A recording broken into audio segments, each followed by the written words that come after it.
மாதா தொலைக்காட்சி அன்பர்களே, இறந்த நம்பிக்கையாளர்களின் ஆன்மாக்கள் இறைவனிலே நித்திய இளைப்பாற்றி அடைய நமது மாதா தொலைக்காட்சியோடு இணைந்து ஒரே குடும்பமாக மன்றாடுவோம். அருட்பணியாளர் வின்சென்ட் பால்ராஜ், கோவை.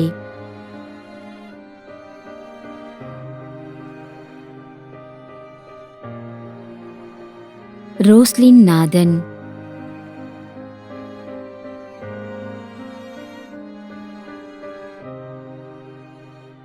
திரு அருள்ராஜ் 4ஆம் ஆண்டு நினைவஞ்சலி.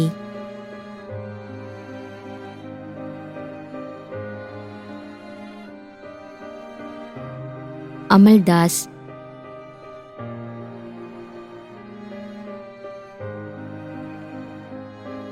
சூசான் பர்னாந்து, ஆதம்பாக்கம், சென்னை, 19ஆம் ஆண்டு நினைவஞ்சலி.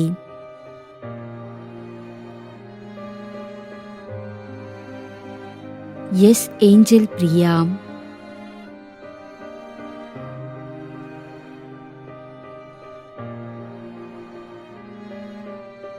ரோஸ்லின் நாதன்.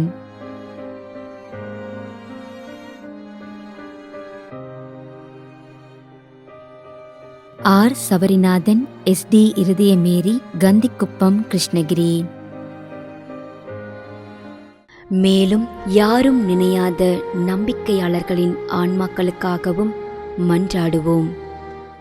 தந்தை, மகன், தூய ஆவியாரின் பெயராலே ஆமென்.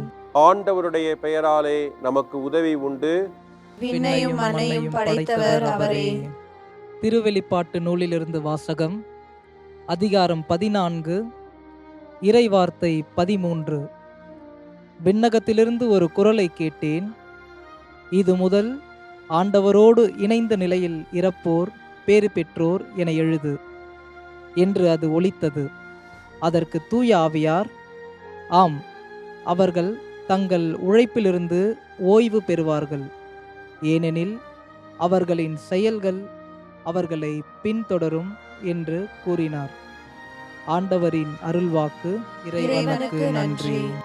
நம்மிடையே வாழ்ந்து இறந்து போன இறைவனின் அடியார்களுக்காகவும் மேலும் குறிப்பாக மாதா தொலைக்காட்சி வழியாக நீத்தார் நினைவில் இன்று நினைவு கூறும் இறைவனின் அடியார்கள் அனைவருக்காகவும் மன்றாடுவோம். விண்ணுலகில் இருக்கின்ற எங்கள் தந்தையே, உமது பெயர் தூயது என போற்ற பெறுக. உமது ஆட்சி வருக. உமது திருவுளம் விண்ணுலகில் நிறைவேறுவது போல மண்ணுலகிலும் நிறைவேறுக. எங்கள் அன்றாட உணவை இன்று எங்களுக்கு தாரும். எங்களுக்கு எதிராக குற்றம் செய்வோரை நாங்கள் மன்னிப்பது போல எங்கள் குற்றங்களை மன்னியும். எங்களை சோதனைக்கு உட்படுத்தாதேயும், தீமையிலிருந்து எங்களை விடுவித்தருளும். ஆமென். மன்றாடுவோமாக. இறைவா, இரக்கம் காட்டுவதும் மன்னிப்பு அளிப்பதும் உமது இயல்பு. ஆகையால் உமது திருவடிகளுக்கு வந்துள்ள இன்று நாங்கள் நினைவு கூறும் ஆன்மாக்கள் மீது இரக்கம் கொண்டு அவர்களுடைய குடும்பத்தார் மற்றும் மாதா தொலைக்காட்சி குடும்பம் செலுத்தும் ஜெபங்களை ஏற்று அவர்களது குற்றங்களையும் அவற்றிற்குரிய தண்டனையும் மன்னித்து அமைதியையும் முடிவில்லா வாழ்வையும் தந்திடுமாறு எங்கள் ஆண்டவராகிய கிறிஸ்து வழியாக உம்மை மன்றாடுகிறோம். ஆமென். நிலையான இளைப்பாறுதலை ஆண்டவரே இவர்களுக்கு அளித்தருளும். முடிவில்லாத ஒளி இவர்கள் மேல் ஒளிர்வதாக.